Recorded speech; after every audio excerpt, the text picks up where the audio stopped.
Ryan St. John.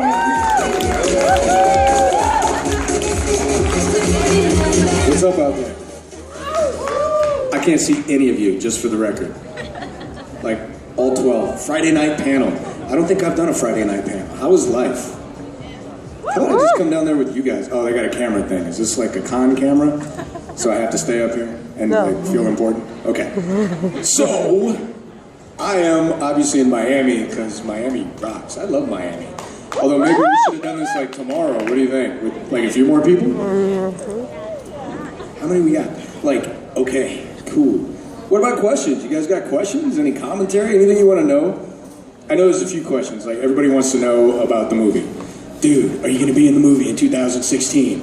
Yeah, I'm starring in it. No, I'm totally kidding. Anyway, no, it's, as far as I know, the script is still being written.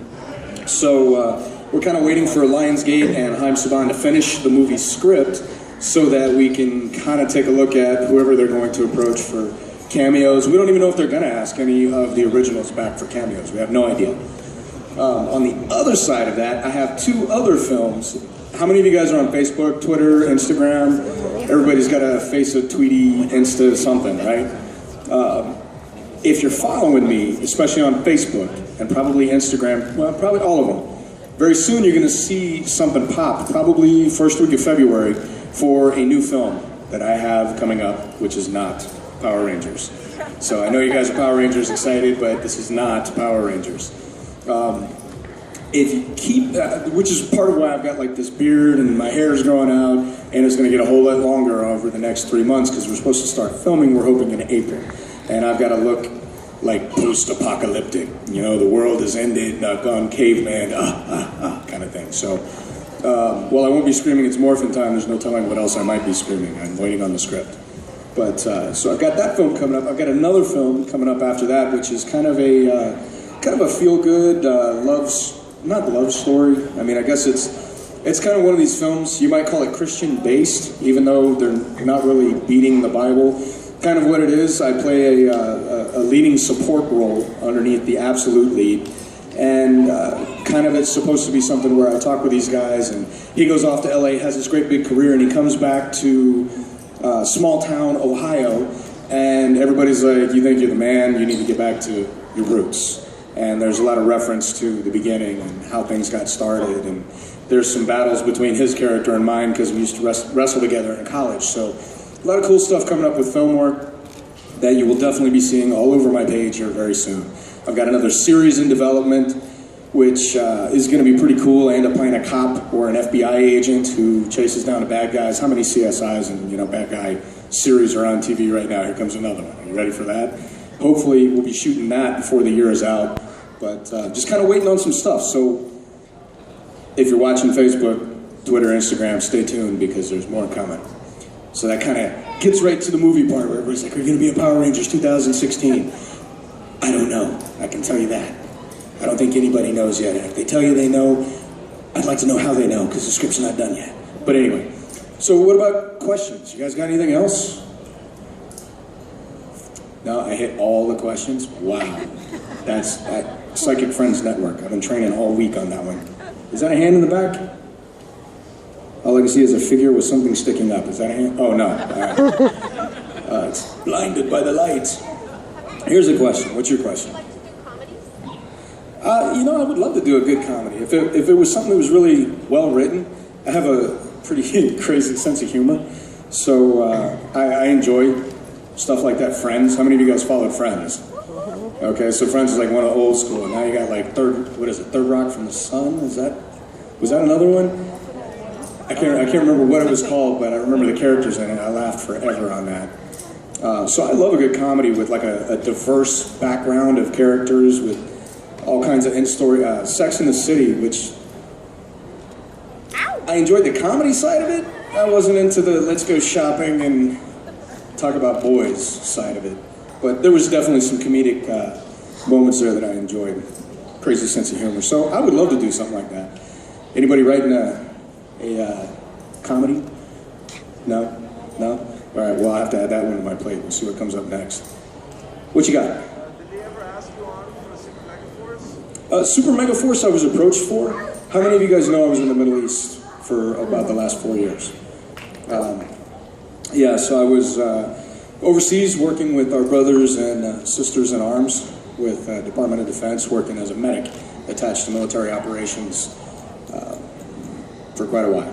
Anyway, I'm home now, and the question that you tied in, what was it? Super Megaforce. I got an email invitation from the casting agent, I don't remember her name at the time, and she said, hey, we'd love to have you in New Zealand for Super Megaforce. I said, well, when are you going to film? She gave me the dates, and I said, I can't, because I was already contracted. And they don't let medics just up and walk away from contracts in the Middle East. They tend to frown on that, because medics are an important commodity overseas. So anyway, I had to veto that one, but it would have been pretty neat. Would have been pretty neat. And did you guys hear his question? Did I get the invitation for Super Megaforce? So that was the answer to that question. Another question? Anybody? What you got? How well was the Power Rangers paid when you first started? Is it true Sovereign was cheap? I might have got paid more if I worked for free. That's cool. Does that sum it up? Yeah. Okay. I mean, is that too honest? They tell me you're like, Austin, you can't say that. Well, I just did. So, yeah, I'm pretty sure I'd get paid more if I worked for free. If I can interrupt really quick. Sorry, Mr. St. John. Yeah? If you guys do have any questions for Mr. St. John, we do have a microphone podium right here, so you guys can come up and you can ask a question without having to really shout it out that loud, and so everybody can hear the rest of the questions. So, thank you guys. Up to you. Any other questions? I feel like I should be sitting down there with y'all. I always hate this. Go to the microphone. Or else. Are you still cool with the other Power Rangers, the actors that played them? What's that? Are you still cool with the other Power Rangers, the actors that played them? Do you keep in touch with them at all? Most of them I hadn't, I hadn't talked to, and some of them I still haven't talked to in 20 years since the day I left the show. Amy Jo, I haven't talked to her or had phone call or email or anything probably since the day I left the show in the mid-90s. David Yost, I see him all the time on the road on tour. Walter Jones is probably the one guy. He was my best friend, still is, and we had a lot of contact throughout the years. Sometimes a year would go by, maybe two, but we'd always pick up right where we left off. And he was the guy that is actually responsible for telling me about these conventions that got me back. I called him back while I was on the Kuwaiti-Iraqi border, and I was like, dude, I'm done. I need to come home. Need a break from this. He's like, well, you're not going to believe what I'm doing. I was like, what are you doing? He's like, I'm on the road doing conventions, meeting fans. I was like, they're not 6 anymore. He's like, yeah, they grew up. And I'm like, no, they didn't stop. And he's like, yeah, they grew up. And I was like, wow, what are they saying? And then he told me about some of the really funny, heartfelt moments. And then he told me about some real intense moments, stories that fans had shared with him and had discussed about how myself or one of my other castmates may have impacted the lives of some of the folks that you may know as Ranger fans. So he ended up kind of bringing me back in to get me back in touch. Let's see, Walter Twee passed away, and that covers the original 5 that we were auditioned and cast and hired together. Those are the first 5 as far as, well, they were the first 5 here in the English-speaking world. Later, Jason Frank came on next. I hadn't seen him from the series until I came back for Zeo as a Gold Ranger, and then I did Forever Red. And Forever Red, I saw him for a day or 2 on set. We kind of chatted, caught up, and then I haven't seen him since. I know he's got his own convention schedule, which I think probably keeps him pretty busy. And then I met a lot of the new guys. Power Morphicon this year. You know there's been over 100 cast members now for Power Rangers? Dude, when I got hired there was 5. There's 100 now, 100 plus. They hit episode 800 this year. So I'm a little blown away every time I go. And there was a female Red Ranger. Can I get a what for that? Is that not cool? I got to meet her for 3 seconds because she was surrounded by 1,500 other Red Rangers. I was like, wow, I multiplied and turned into a girl. What happened? So anyway, I wish I'd had more time to talk to her. She was pretty young. She seemed really cool, down to earth. She seemed to have a lot of confidence, you know, the inner strength you would expect from a leader. And it's really cool to see a woman in today's day and age get up and project and be what that character requires. You know, the Red Ranger is a powerhouse. That is the rock that the show revolved around. I mean, that's the center of the universe on the show. He or she is the man. And to see a lady get up there and do that successfully was really cool. So, but that's pretty much who I've seen. Lots of new guys. Some of them I can't even remember their names because it was, hey man, how are you doing? Oh, you're that guy. Cool, good to meet you. I gotta go over here. Oh, I gotta go over there. Photo shoot, panel. What are you doing? I'm trying to go pee. I mean, so it just depends on how crazy it is. So, but some cool peeps, definitely. Next question. Yes. Come up to the mic. She will kung fu you. I saw. I'm not sure how involved or how much you follow it, but what would be your thoughts if CM Punk decides to face JDF? I hope it's cool. You think Punk would kick his butt basically, or would you like to see it? You know, I'll be honest with you. I don't know anything about Punk. I know that Frank has had some form of a career, but I haven't followed any of it for either of them. So I really have no opinion. I'm sure it'd be a good match, but I'd be guessing. I don't know anything about either one of them. I think one of them was a wrestler, somebody just told me. And I think Frank has had 3 or 4 fights in the circuit. But again, I haven't followed it, so I really don't know. I don't know if it's an even match or if it would be a butt whooping. I just don't know. So Fair enough. I'm sure it'd be cool, though.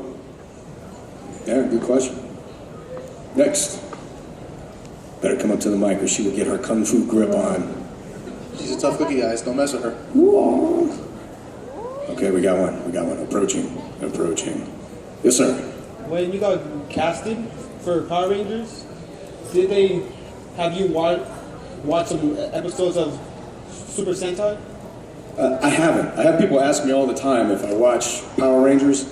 I can tell you I did over 100 episodes and I've seen maybe 4 or 5 because we filmed so quick that really didn't have a lot of time to watch them. And after I left the show, I pretty much left to try and grow up in the real world and be a real man instead of a TV man.